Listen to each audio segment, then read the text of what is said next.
local party.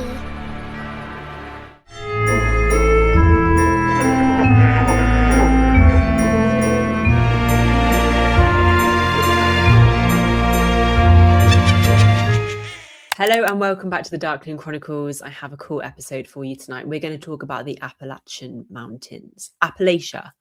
But I went on Reddit and I was like, right, give me your best stories, Reddit. Let's go. So if you've never heard of Appalachia before, it's a vast, culturally distinct geographic region stretching across the Appalachian Mountains in eastern North America, from the southern tier of New York down into northern Alabama, Mississippi, and Georgia. And it's home to 26 million people, which is a lot of people, but there is some creepy shit that happens there.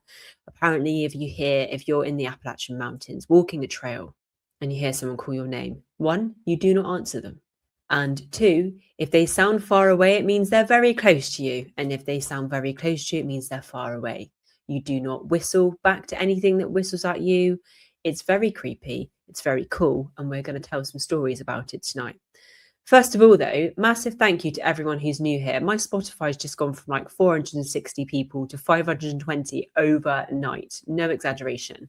I've had a video go off again and go kind of, it's viral in this terms of like 60 odd thousand, but it's not viral, you know, in terms of millions. But I am so incredibly grateful and humbled that people are here listening to me. I say this to you all the time. But there are so many new people. So thank you so much. If you're listening on Apple, I've noticed there's like 260 people listening on there, but there's only 142 followers. If you can hit the follow button, it really does help me out. It just helps me grow massively on here and I can reach new audiences. So I just appreciate you. My Instagram's just gone to 15,000 people. It was on 10.9 2 days ago. Tell me how that happens. I am mind blown by this whole experience. I actually get scared. I actually think, oh my God, what am I doing? Do I want people to know who I am? Like, it's a really weird reality. It's fantastic if you create content and you put it out there. But at first you just think nothing's really going to happen. And you do it because you really like doing it. And then it gets to a point where something starts to happen and then you start to build an engaged audience. And it's fun because it's small and it's like you can actually speak to people. And I'm still kind of in that realm now. And I still really enjoy it. Because it's low key, like it's lighthearted. I just tell ghost stories and stuff like that. I'm not a paranormal expert. I don't claim to be. I'm not a researcher. I don't claim to be. I don't take things too seriously because I just don't need to. You know, I'm just lighthearted and I just do this because it's fun. And you can tell that I think it's fun because it's a lot of work. And I just love talking to you lot. That's why I do it. But now I'm scared because it's just like, oh my God, it's becoming something now. 15,000 people, which in the grand scheme of the world is still really small, but it's massive to me, are actually following me on Instagram. That blows my mind. Like 500 or something of you are here, listens to me just on Spotify alone, and then they've got 140 on Apple listening to me. Literally the time on the clock is 4:44. It's 2:44 in the afternoon. Maybe that's just a confirmation that it will just keep growing and I'll just have to get used to it. But yeah, you do get really fearful because you just think, hang on a minute, this is real now. It's gone from just sharing, I don't even know why I was sharing it anyway, to actually this is something big. It's getting bigger. It's very surreal. You probably won't relate unless you do it yourself. But I just have to say, thank you to all the people who leave me really kind comments. And thank you to the people who are just like backing me and supporting me, even though I don't even know you like personally in real life. It's so lovely to read your messages because as you can imagine at the moment, there's just a lot of people who are leaving just really, it's not a lot in the scheme of things. Like there are more people leaving lovely comments, but you just get the people who are like paranormal jobs worths who are just like, we need to fact check this and do this and this. It's like, how about no? You go fact check it. I'm not doing fuck all, mate. I'm just reading the stories and having a bit of a laugh. That's all I want to do. I know I'm not a researcher. You go research it. I can tell people where these places are and I'm more than happy to do that. I'm not talking to the people who ask about where the places are. I'm talking to the people who get like really shitty in the comments for no reason whatsoever. Of course, we've got to take this person's word for it that sent us the picture. It's a no-brainer. I knew that when I posted the actual picture itself, but I'm just talking about my latest video, by the way. It's like, of course we have to do that, but it's fun and it's exciting and it's just a bit interesting to talk about something where people think they've captured a ghost, isn't it? I'm not trying to be like serious and real like about it, like everyone must seriously believe me. You know, it's just fun and lighthearted. Anyway, that's my rant, but I'm so grateful that everyone's here. And all of you lot are the cool lot because you are here. You actually like this shit and you believe in it, and you're my people. Now let's get into this because it's probably going to be another long episode. So treadmill lady, I can't remember your name again. For God's sake, hang on a minute. Let me check out my comments because you are on here. Do you have, where are you? I'm checking right now. Joanne. Hi, Joanne. Thank you so much for listening while you're doing your run-in. If you, by the way, if you leave me a comment, I can give you a shout out on here, or I can, reply back to you, give you a shout out. I do love just chatting to people. Obviously, I've chatted to a lot of people on my Instagram, and no offense, there's a lot of lovely men that on there just have a little chat, but you can't send men more than 2 or 3 messages without them getting a bit weird. Like, I am in no way, shape, or form interested in forming a relationship with anyone, okay, right now. I don't want to be in a relationship. I'm not interested in talking to anyone. I'm sure that people out there are absolutely incredible, but it's just not for me. And I had to put a post up on my Instagram this week telling people so. I just can't believe that people, honestly, you could send the most polite, shortest message, and then you just get really weird comments back. And it's like, I was just being polite. Like, I would literally talk this way to anyone.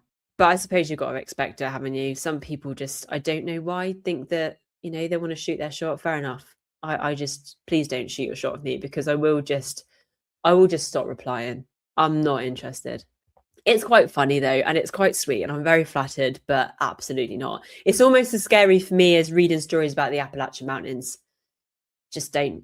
I'm just not interested. I'm not interested. Let's get into these stories anyway. This is why you're here. This is the fun stuff. So this next story is from someone called Blues with Beer. Now remember, some of these stories are in the threads, so it might just relate to a story they've told previously. And they wrote this 4 years ago, and they say, I'll make it a shorter story from a longer one involving sensitive auras. But once I was with a girl on Big Frog Mountain at dusk, miles away from home.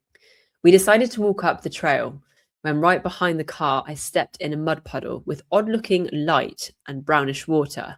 I pointed the unusual colour out to her, and then we started walking. Not far up the trail, she started getting scared, and we went back to the car. In the car, we started making out while lying on the front seat, and she had her hand draped out the window. Do you lot not watch the Zodiac Killer stuff going on here? Or do you not watch any horror films? You never go to a dark place to do anything freaky, okay? Especially, you do not hang any of your body parts out the window. This is like horror 101, people. What's going on here? I felt an odd sensation in my back. It had happened before when people were behind me, and I told her to pull her hand in, which she did. A few minutes later, I felt the sensation in my back again, but it felt more urgent. I think what he means here is that maybe spirit's like, get out of here now, giving him a good old like jab in the back, It makes sense that it's that. I don't think people are actually there doing it, are they? I rolled up her window, but being a horny ass teenager, we continued our make-out session. A few minutes later, it felt like someone had stuck a live wire to my back. I sat up, started the car, and headed back down the mountain. She was obviously confused and asked what was wrong. I replied that I didn't know, but something was wrong somewhere. We went back to my parents' house and was assured by them that the family was okay. So I guess that they maybe thought the family wasn't okay because they'd had this like feeling from spirit and they knew it was urgent, but they weren't quite sure in what context. Having calmed down some, we ate a little dinner and started to leave. After I opened the car door for her, I walked around the back of the car. While walking, I glanced at the back of the car and saw handprints, the same colour as the mysterious mud puddle on the car. The last one was over the back window, and it was obvious someone was watching us while inching their way to the front driver window. Ugh, that's gross. When I saw the handprints, it was like being hit with a lightning bolt, and I knew what had happened. Cold chills ran all over me. I got her out of the car, and as soon as she saw the handprints, she knew too. This story is absolutely the truth, so help me, and I will never forget it. Good God. I mean, if you, like I said before in last week's episode, if you do stupid things, you get stupid outcomes. Yeah. You don't go somewhere like that and make out. Okay. you're going to get some mysterious shit happen to you, or just some weirdo who is very, I don't know, lonely and wants to do things to people that are very bad. So this next one is from someone called Mission Care 9841. And they say, so this no shit is the creepiest thing that's ever happened to me. I recently purchased a small farm in Southwest Virginia, Springfield to be exact. A little backstory on me. I'm from the area, went to a local high school, spent 5 years in the army and deployed to Afghanistan. I've been married for almost 10 years. Anyways, my farm is in a small community between Tazewell, I don't know if you say that, Tazewell, and Bluefield, Virginia on 460. Sorry, Americans, if I'm butchering how you say your roads and your places and stuff, but I'm just from a little place in England. I don't know much. My land is about 20 acres of forest connected to a small mountain, with the surrounding lands being hundreds, possibly thousands of acres of heavily forested wilderness and small areas for cattle to graze. It's directly at the base of the East River Mountain and the Jefferson National Forest, separated by the highway and maybe one 20 to 30 acre property. Anyways, since I moved into this place, I got this odd feeling that something was watching me when I would go outside at night, but just shrugged it off as nothing and kept doing my thing. Well, about a week and a half ago, I'm outside at 4:30 a.m. getting ready for the day when I start to hear what sounds like someone speaking, but just outside of range, where I would be able to understand what was being said. Naturally, I assume someone is trespassing. So I grab my AR-15 and I walk into the tree line to see if I can locate them. Again, I'm not good with guns. We're not allowed guns in the UK. I don't know what an AR-15 is. It R-15 or is it AR-15? I don't know. Naive, but don't know. Keep in mind that it's still pitch black outside, and I see at the top of a mountain, a 5,600 foot tall hill, a light that I assume is the headlight or flashlight of said trespassers. I immediately shine my light at them and yell at them that they are on private property. The light continues to move about in the woods like whoever controlled it didn't hear me or see my light, so I grab my dog and start to head to them up the hill. The forest is pretty dense and it's pitch black out, so I was making slow progress. Well, when I get within, say, 150 feet of the light, it cuts off. I immediately yell, "This is private property," while slowly walking to where I saw the light turn off. I walk maybe another 100 yards, scanning the trees with my headlamp, and I look onto two big ass green glowing eyes, and I immediately freeze. Me and these eyes are locked in on one another, and I notice however I move, this thing mimics it perfectly. It mimics my movements in real time with absolutely zero lag. I move my head to the left, so does it perfectly. This trips me out, and I say out loud, "Is this a mirror in the woods?" Completely perplexed at how it mimics my movements, and I shit you not, this thing shakes its head no.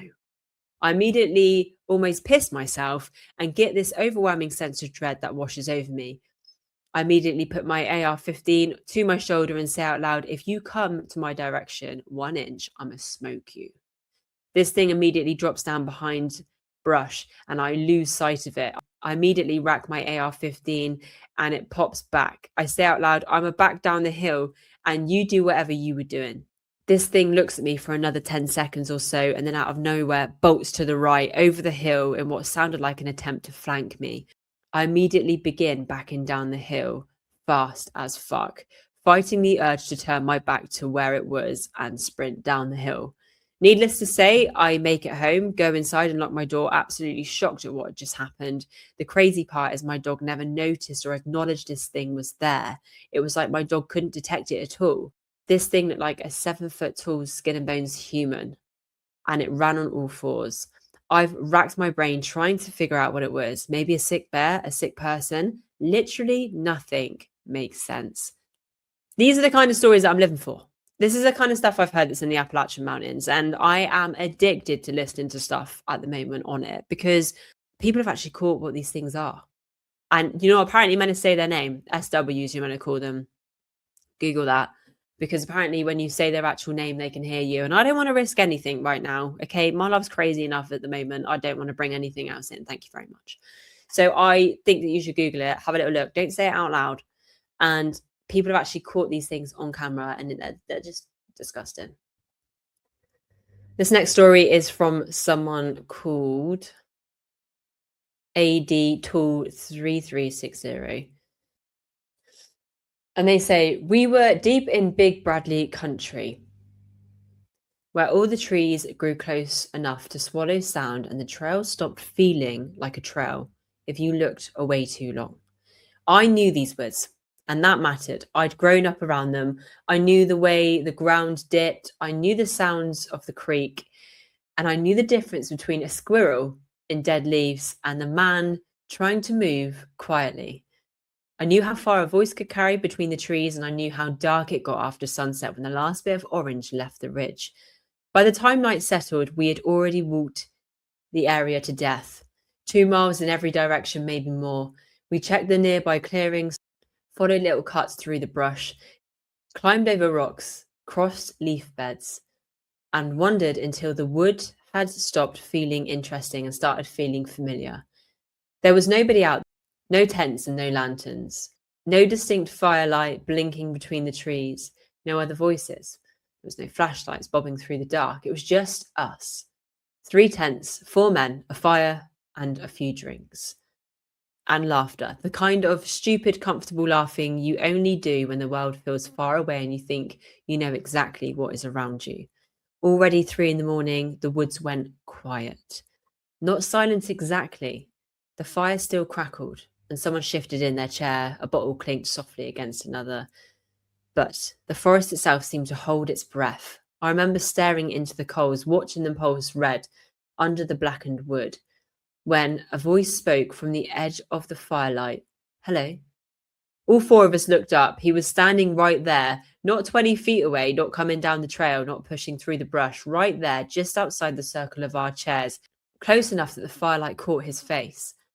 A man, middle-aged maybe, hard to tell. He had one of those faces that looked unfinished in the dark, like the shadows were still deciding what shape to give him. No backpack, no jacket that I remember, no flashlight, no lantern, no headlamp, nothing in his hands. And he was smiling, and it wasn't a big smile, it wasn't a friendly smile, it was just enough.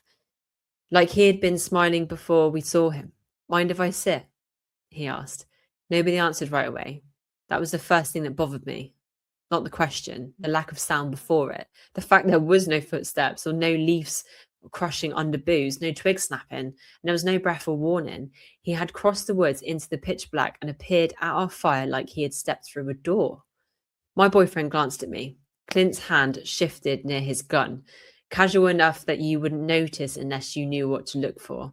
I felt the weight of my pistol on my own hip. I did not touch it. Yeah, one of us said finally. Sure. The man sat. He sat like he belonged there.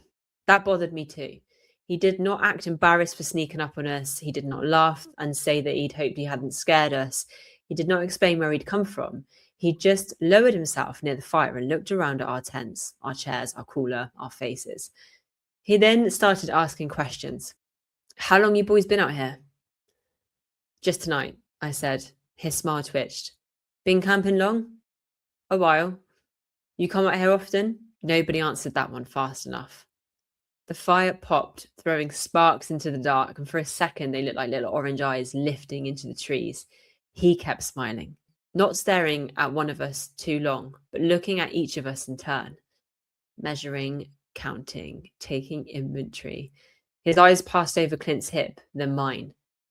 There it was, a tiny pause. So small I might have missed it if I hadn't already been watching him like a snake in the leaves. He saw the pistols. I knew he did. Something in his face changed, but the smile stayed. That was the worst part. His mouth kept doing one thing while his eyes did another. For 15 minutes he sat with us, maybe less. It was maybe longer. Time felt wrong while he was there. He asked questions that sounded normal if you stripped them down and wrote them on paper. How long had we been out there for? Were we staying tomorrow? Did we know the area? Had we seen anyone else? With no light and no camp and no reason to be anywhere near us. Every question felt like a finger testing a lock. We gave him nothing useful. We laughed less, spoke shorter, watched more.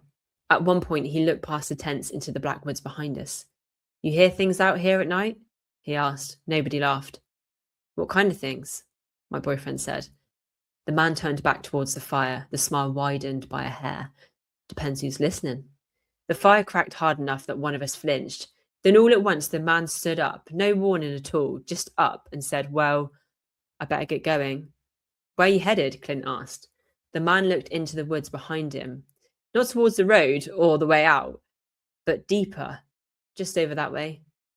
There was nothing over that way. I knew it. I knew these woods. No campsite and no road. There was no cabin. There was no easy trail that you would want to take blind in the middle of the night. Just black terrain, drops, rocks, brush, and the kind of dark that turns every step into a bad decision. You got a light? I asked. He looked at me. For the first time, the smile left his face. We watched him go. 1 step, 2 step, 3. Then the darkness took him. No beam of light came on, no crunch of leaves, there was no snapping of branches or fading of footsteps. Again, there was nothing. He did not walk away so much as disappear, like the woods had opened its mouth and let him back in. For a while, none of us said anything. The fire burned low. The trees stood still, and somewhere far off, water moved over stone, steady and cold.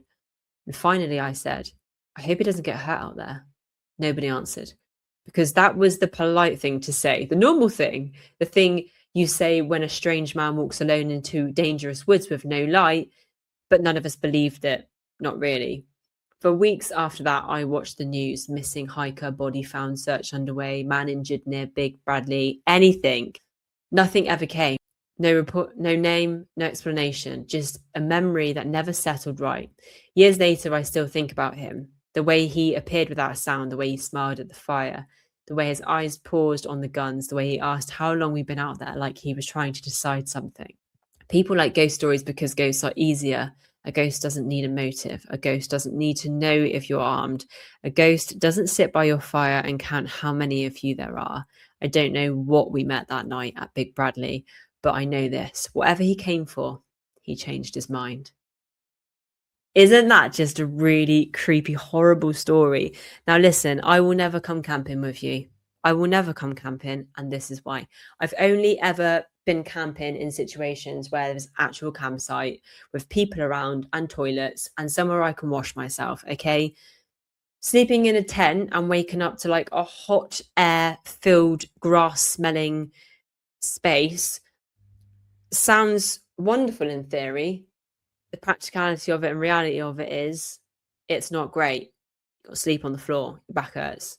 I know there's things that you can buy now. I can't be asked to spend money on it. I do love nature. I love being outside. I'm not someone who doesn't love that. I love walks, I love forests, I love the sea, everything. But I will never camp in the middle of a forest with you. Okay? So I don't know who I'm trying to tell this to, but if you invite me somewhere where we're camping, count me out. Unless there's an RV, a camper van, some kind of like nice space with actual metal between me and the air outside. So I have half a chance of living if some axe murderer comes outside of the window and tries to start kicking off. Just an FYI, I have actually been watching some reels of some like self-defense. There's some moves that I know now. And one of them is my absolute favourite. If someone's got you by the throat, you go bang on their arm and then you spin round and hit them with your elbow.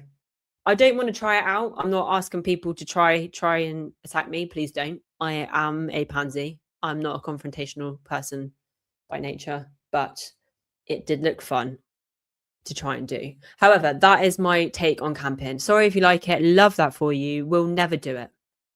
So this next story comes from someone called Doopy. And this person says, I live in the Appalachia and this is easily the most terrifying story and just one of my experiences. And they say, this story may be short or it may be drawn out. I'm recounting these events as I type, as it was honestly one of the most horrifying things I have experienced, and it brings me genuine stress to think about it. This happened maybe 2 or 3 years ago. I live in southern West Virginia and have for my entire life. The woods and mountains surround every direction you look, and nighttime is a darkness that you can never dream of unless experienced. I was with a friend, let's call him Mark. Mark was at my house one evening, doing usual things, watching UFC, playing Xbox, etc. It was extremely late. when we finally got bored and decided to go for a walk on a nearby trail to smoke a joint. This is not a particularly long trail, but it is very dense in the woods that surrounded it, and it is easy to get freaked out when thinking of your surroundings. We finally get to about halfway into the trail, about 30 minutes in, where we stop, pack our joint, and stand on the trail and talk and chill. The forest is very alive on this night. There are always noises in the woods, but the amount of animal activity for the time was unsettling. At this point, it was probably past 1 a.m. This was strange and kind of eerie, but not alerting, as any sort of predatory animal in the area may cause a disturbance. We finish smoking and continue our walk when almost immediately the forest falls dead quiet. As soon as the forest goes quiet, there is a voice. It almost sounds like a mocking humanoid voice, shaking and uncertain, almost like an old children's toy, like the ones with the crackly speakers and robotic voice, if you know what I mean. This immediately sets us off. We bolt directly down the opposite length of the trail, but the sound does not gain distance. It doesn't get closer per se, but no matter how far we run down the hill, this eerie voice remains the same volume, going over and over with no quitting or stopping. At this point, I'm convinced that we are in genuine danger, something I have felt very few times. Finally, after sprinting for who knows how long, we exit the trail, grasping for breath and almost at the verge of tears of how frightening that was. We begin to exit the trail, and about 5 minutes from the exit, there is a bone-shaking, heart-stopping, murderous scream from directly behind us. I know what a mountain lion sounds like, and this was not a mountain lion. This was not someone playing or watching a movie. This scream sent birds flying from nests and made my heart drop into my stomach. It was the most genuinely depraved and violent scream that I have ever heard. This is a very true story, and I've only told maybe 2 or 3 people, all of whom seem to brush it off as false. I've never been a person to push for the existence of paranormal or spiritual, but I genuinely believe I encountered something inhuman in those woods. I mean, I get that they want to go and smoke a doob. Yeah, fair play, whatever you want to do. But don't walk 30 minutes down a trail in the darkness when you know that you live in a freaky ass place. I just don't know what the logic is. I'm going to have to make a t-shirt. Maybe like, you do stupid shit happens, you know? Maybe that's the first t-shirt that I need to make as merch. Don't do stupid shit if you don't want stupid shit to happen. Rule 101. It's like in Scary Movie when she's running from the Ghostface and she grabs the banana instead of the gun. I mean, she's lucky she only got her silicone boobs ripped out and then it just went into the actual film itself, so we don't know what happened to her. We assume she died. Again, that was her own fault. And I know she's a fictional character, but it was her fault. Now, this next story I actually got as a response to the story that I just told you, and it's from someone called Rach1874, and they wrote it a year ago, responding to this horrific incident in the woods these boys experienced smoking a doobie. And she says, "Oh, wow, I feel this in my bones. My uncle, my mum's brother, has a farm in southeast West Virginia since the 70s, long before I came into this world. Mum is the eldest of 5, and my uncle built a bunch of houses on the farm so family could use it whenever. Some lived there and others, like my family, visited often. My mum and older sister and I would go for weeks on end to spend time with the family, and I always loved it because I had a ton of cousins and was the baby for a long time. So mostly I tagged along with my cousins and felt extremely safe. It was like my happy place. I don't really remember anything totally out of the ordinary, but I was really little, other than remembering an imaginary friend who I exclusively played with at the farm, nowhere else. And we moved extensively for Dad's job, so I've lived many places. What I remember after age 5 was suddenly being old enough to not have to have someone walk me to and from the other houses, which I thought was so cool. So I used to explore. My uncles liked to hunt and had taken me a few times, not too far into the woods, so I was able to get back on my own and find their little tree platforms they had built to hunt from. I thought they were cool little tree houses." She says, "Your story sounds a lot like the very last time I ever took off by myself in the woods without another family member with me. It was the winter. I wanted to be out in the snow and to explore, so I found my way up the mountain. That is what I called it, but in fact, it was probably just a massive hill, and into the trees. I couldn't find the spot I was looking for and got pretty frustrated with my 8-year-old self. So I sat down by a creek to catch my breath and figure out where I was. I couldn't have been sitting more than about 3 minutes when something let out a scream I can only describe as blood curdling. I thought it was a fox, most likely, until I heard another voice crying, just weeping and wailing, and the sorrow was palpable. My cousin had always told scary stories about Appalachia, and I figured that they had followed me into the woods and they were trying to scare the pants off me for shits and giggles. I called out, like, okay, guys, not funny. Okay, I'm going home, enough, and followed my footprints in the snow as fast as I could back to the farm.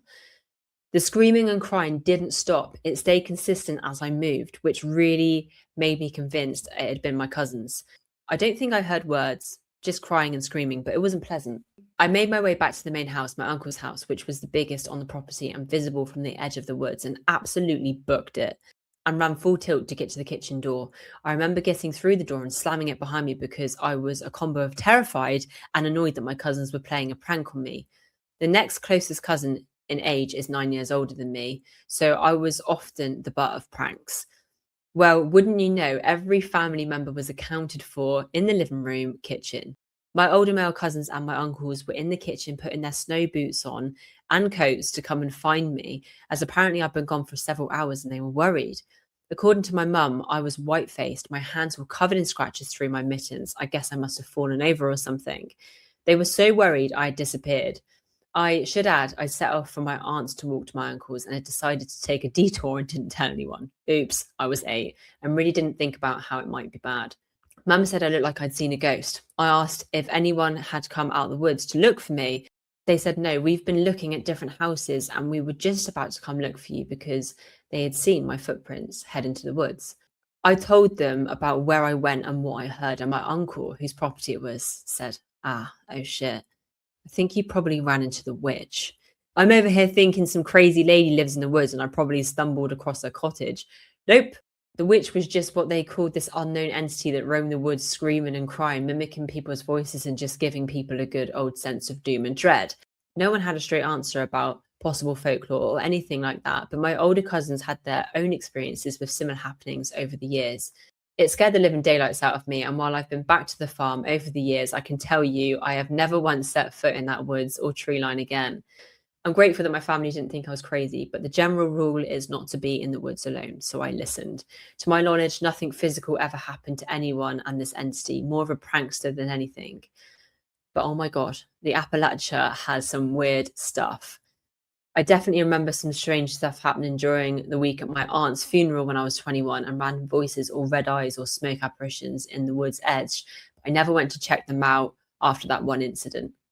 That is really bloody scary. I get it though. As an 8-year-old, you would wander off, wouldn't you? You would have a little wander around. We all just want freedom. We're all just kind of craving freedom. So for her not to have anyone chaperone her, she must have been like, right, come on then, let's have you. And that entity must have just been like, let's scare the absolute shit out of this child. That sounds like a great way to spend my Saturday.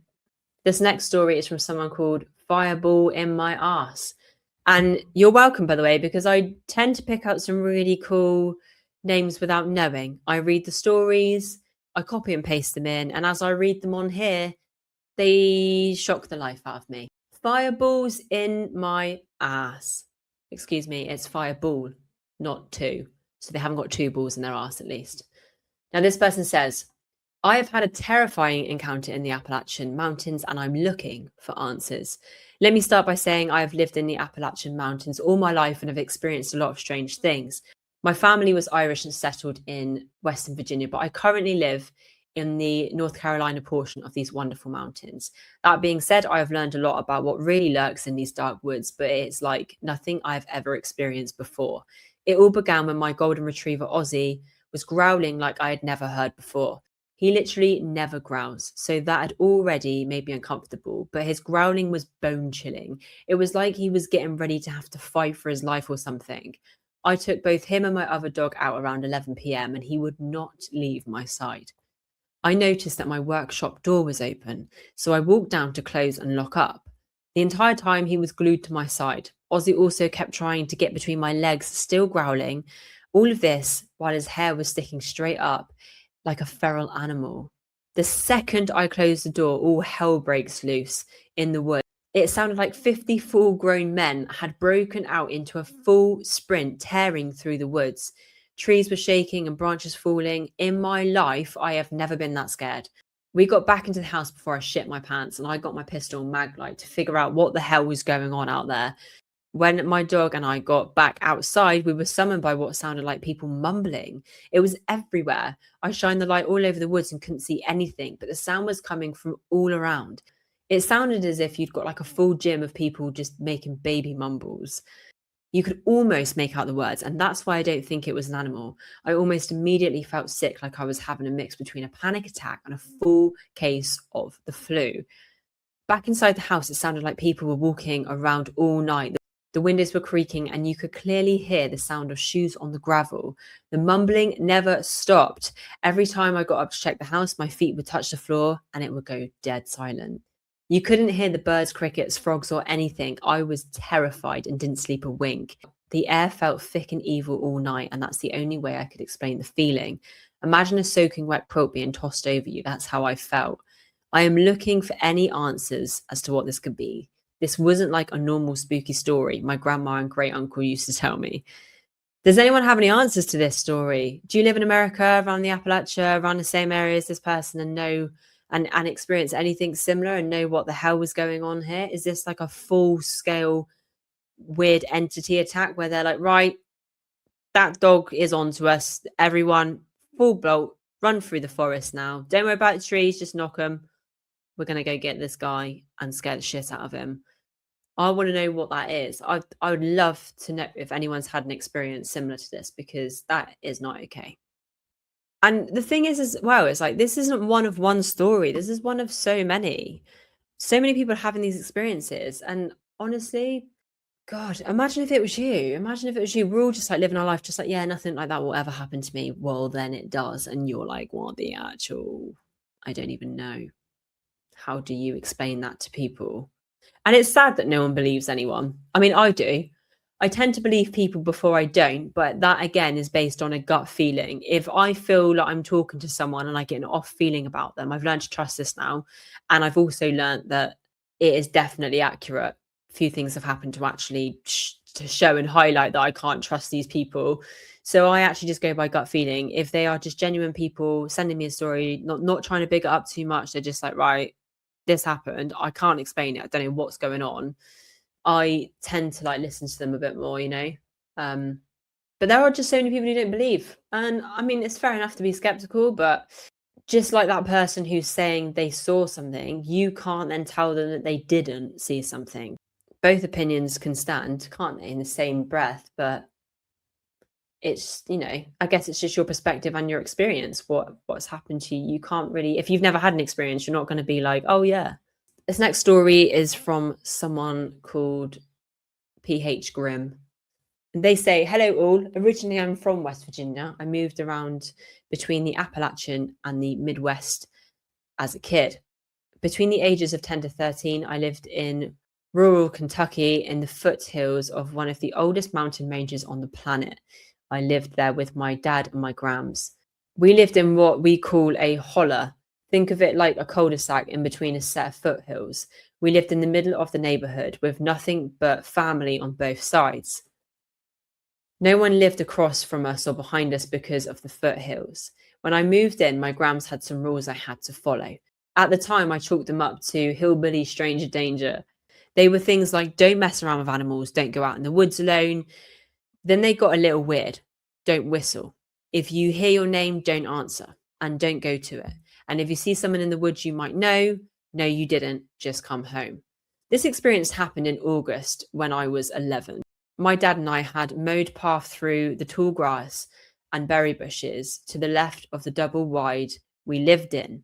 We camped out a lot because it was close enough that we could check on grams. Now, when you're in the woods, things are louder than you think. You have animal life, bugs chattering, wind through the trees and grass. There was a stream that ran along the road you could easily hear. That night, we added the campfire to that list. My dad decided to go back up to the house about a quarter of a mile to get more beer and check on grams. Before he left, he told me not to mess with the fire. After a few minutes of watching the fire, things started to get quiet, like real quiet. The wind had all but stopped. Bug and animal sounds were all gone, and the stream sounded like it was miles away. I was getting uncomfortable, even though I'd been left at the campground like this before. Then I started to smell and taste it. It was in the back of my throat out of nowhere, this awful metal tang. After a few more moments of dread, my dad came back.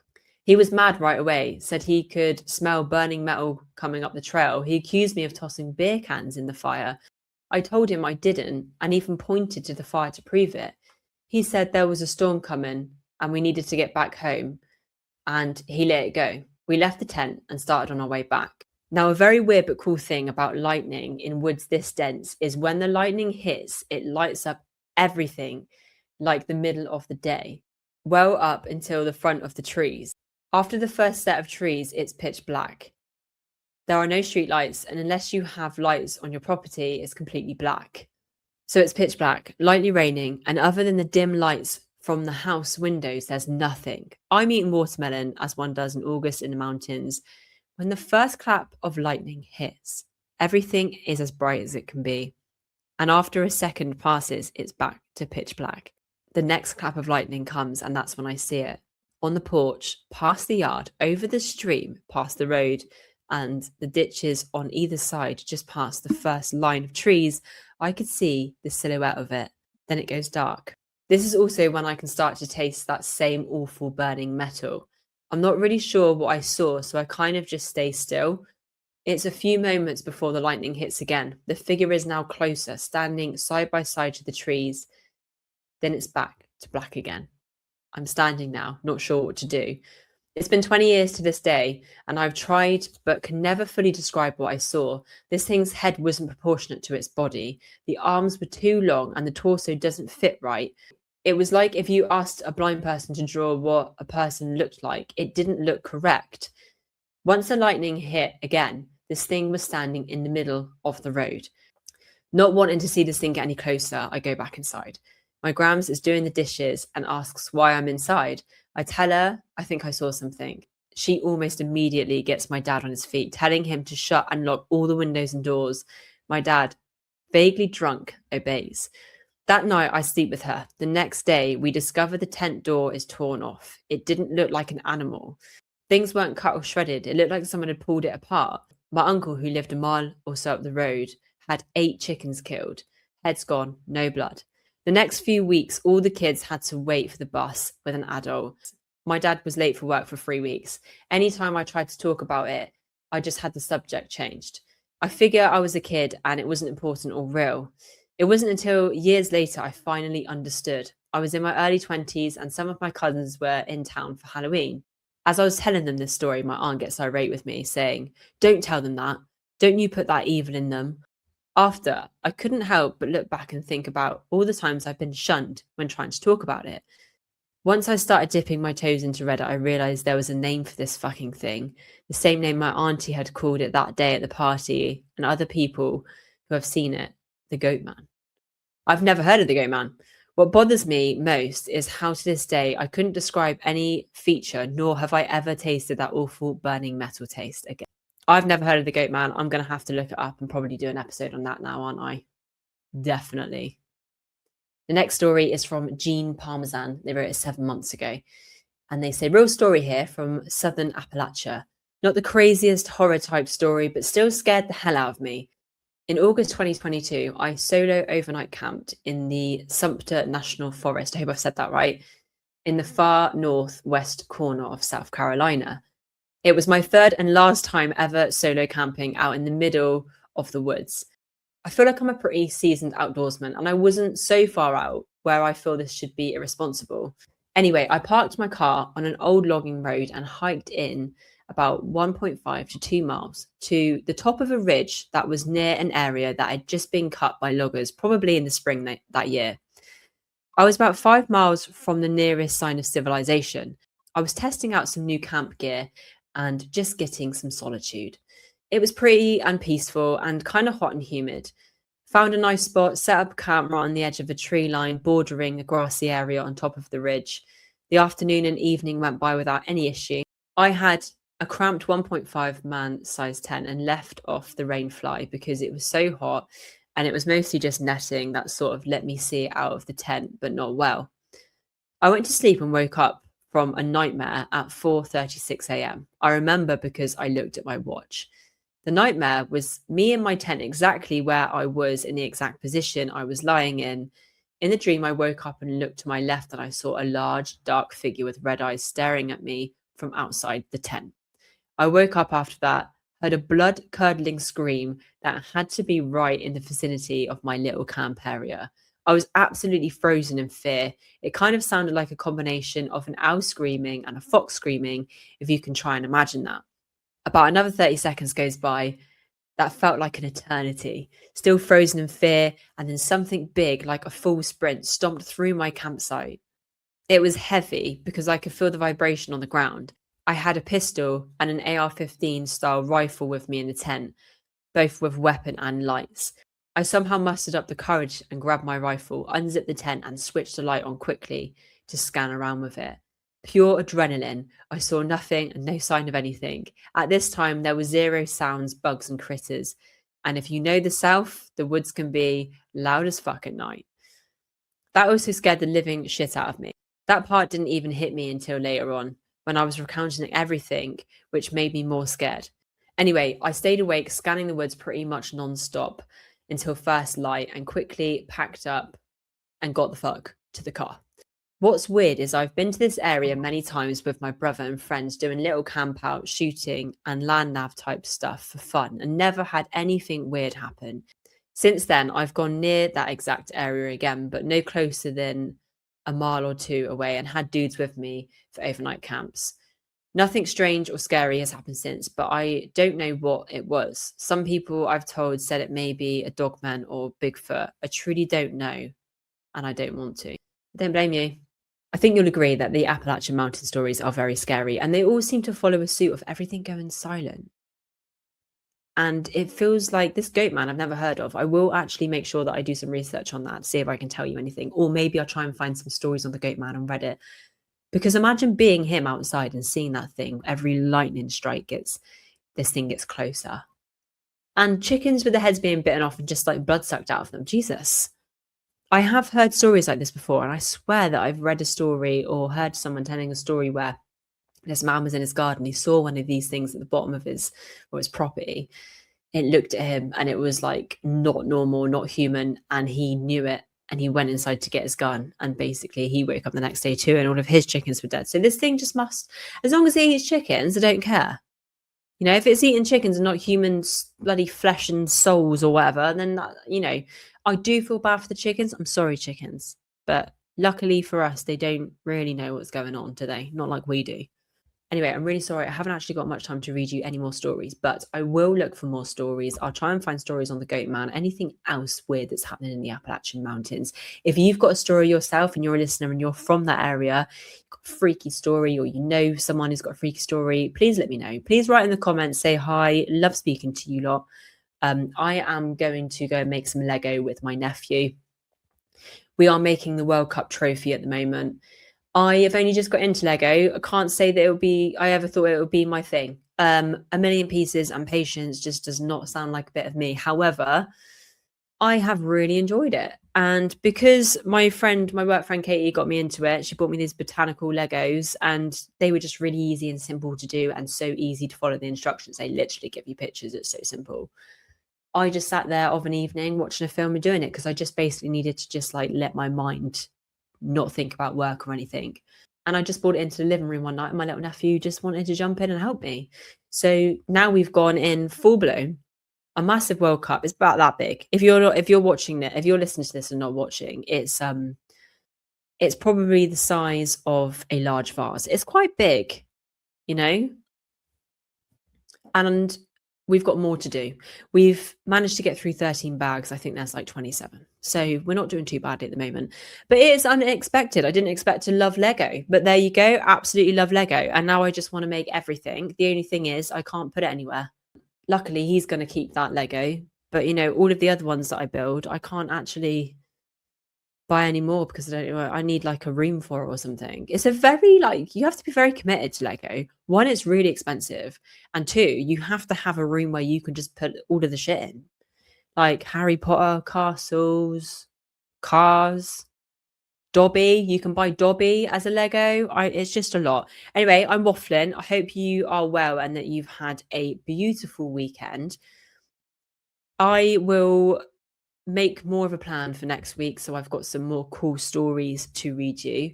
Please follow the page. If you haven't already, you can download my book as a physical copy and a downloadable copy, which is the downloadable one's $5.99. You get it instantly. My website is www.tdc25.com. I can put it in the description for you. That book has got 51. It says 50, but it's 51 ghost stories in there. I did a little bonus extra one as a surprise for people who bought it. They probably think I can't count. The book is of real ghost stories that people have sent me over the last year and a half. And I could probably create 5 of those books, to be quite honest. I've received some incredible ghost stories. And when I actually have the time, I'll probably create another one. Anyway, I'll catch you guys later. Enjoy the rest of your day. And thank you so much again for being here. It really, really, really does mean the world to me. And I will speak to you soon. Bye.